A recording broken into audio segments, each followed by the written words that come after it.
Assalamualaikum warahmatullahi wabarakatuh. Kami dari kelompok 2 akan mempresentasikan tentang taksonomi Bloom. Saya Safira Luciana Madinda Malik sebagai pemateri pertama akan menjelaskan tentang yang pertama pengertian, yang kedua tujuan.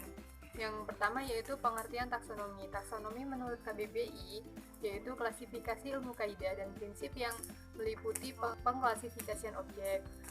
Taksonomi Bloom yaitu taksonomi dalam bidang pendidikan yang mengidentifikasi skill mulai dari tingkat rendah sampai tingkat tinggi. Taksonomi Bloom pertama kali dicetuskan oleh Benjamin Samuel Bloom. Kemudian taksonomi Bloom dibagi menjadi dua, yaitu taksonomi Bloom lama pada tahun 1956 dan yang kedua taksonomi Bloom versi baru atau revisi pada tahun 2001. Untuk yang selanjutnya yaitu tujuan dari taksonomi. Taksonomi Bloom bertujuan untuk mengklasifikasikan materi dan tujuan dari pendidikan. Kemudian tiga ranah yang menjadi tujuan dari taksonomi Bloom yang dikemukakan oleh Bloom sendiri. Yang pertama yaitu ranah kognitif, yang kedua ranah afektif, yang ketiga yaitu ranah psikomotorik. Yang pertama yaitu ranah kognitif. Ranah kognitif adalah perilaku yang menekankan pada aspek intelektual. Yang kedua yaitu ranah afektif. Ranah afektif adalah perilaku yang menekankan pada aspek perasaan dan emosi. Yang ketiga yaitu ranah psikomotorik. Ranah psikomotorik adalah perilaku yang menekankan pada aspek keterampilan motorik. Saya Salsabila Halza dengan pemateri kedua yang membahas tentang taksonomi Bloom lama. Taksonomi Bloom lama hanya mempunyai satu dimensi pada ranah kognitif. Ranah kognitif berhubungan dengan kemampuan intelektual, yaitu kemampuan untuk menyatakan kembali konsep yang telah dipelajarinya. Dalam versi lama, aspek kognitif terdiri dari 6 tingkatan. Yang pertama, pengetahuan, pemahaman, aplikasi, analisis, sintesis, dan evaluasi. Yang pertama, pengetahuan. Pengetahuan merupakan jenjang kognitif yang paling rendah. Kedua, pemahaman. Pemahaman merupakan tangga kedua setelah pengetahuan. Ketiga, ada aplikasi. Aplikasi merupakan jenjang ketiga yang tingkatannya lebih tinggi dibanding pengetahuan dan pemahaman. Keempat, ada analisis.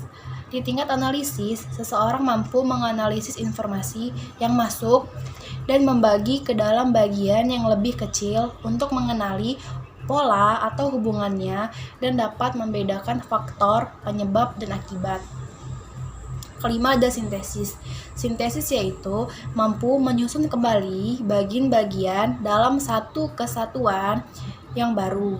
Dan terakhir ada evaluasi. Evaluasi merupakan kemampuan tertinggi yang ditunjukkan dengan kegiatan memberikan argumen dalam nilai baik atau buruk, benar atau salah, tepat atau tidak, dengan menggunakan kriteria yang cocok. Sekian materi dari saya, terima kasih. Kemudian yang selanjutnya yaitu taksonomi Bloom revisi. Taksonomi Bloom revisi ini dikemukakan oleh Andreson dan Cardwell, di mana mereka membagi rencana dan proses pembelajaran itu menjadi 3 bagian besar. Yang pertama yaitu ranah kognitif. Ini berisi perilaku-perilaku yang menekankan pada aspek intelektualitas dan kemampuan berpikir.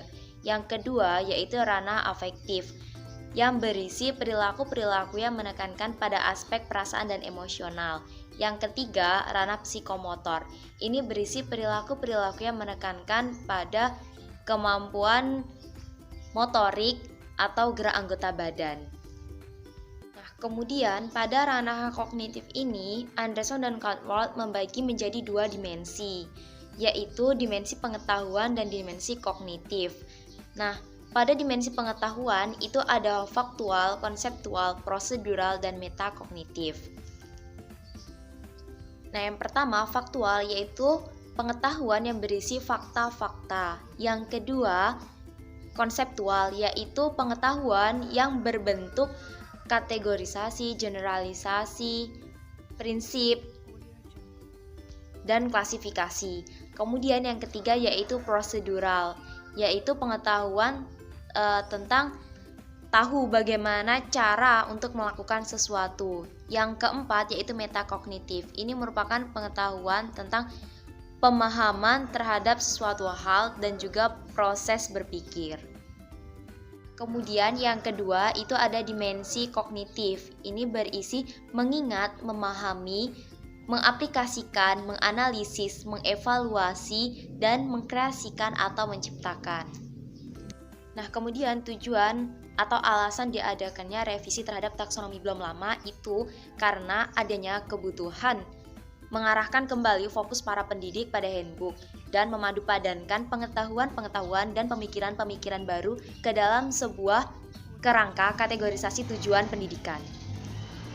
Kemudian perbedaan yang terdapat antara taksonomi belum lama dan revisi itu ya, yang pertama, pada taksonomi belum lama itu menggunakan kata komprehensi. Nah, pada yang taksonomi belum revisi ini diganti menjadi memahami. Kemudian yang kedua itu yaitu dari tata letak sintesa dan evaluasi. Jadi kalau di yang taksonomi belum lama itu sintesa dulu baru evaluasi. Sedangkan yang direvisi ini kita meletakkan evaluasi terlebih dahulu, kemudian sintesa itu diganti dengan menciptakan atau berkreasi. Kemudian untuk yang di taksonomi belum revisi, untuk domain pertama kognitif itu dibagi menjadi pengetahuan, pemahaman, aplikasi, analisis, sintesis, dan evaluasi. Kemudian untuk yang domain afektif itu berisi penerimaan, tanggapan, penghargaan, pengorganisasian, karakterisasi berdasarkan nilai-nilai. Nah, untuk yang ketiga untuk domain dari psikomotor yaitu persepsi, kesiapan, respon terpimpin, mekanisme, respon tampak yang kompleks, penyesuaian dan penciptaan. Nah, mungkin itu saja mengenai taksonomi belum revisi yang dapat saya sampaikan, kurang dan lebihnya saya mohon maaf.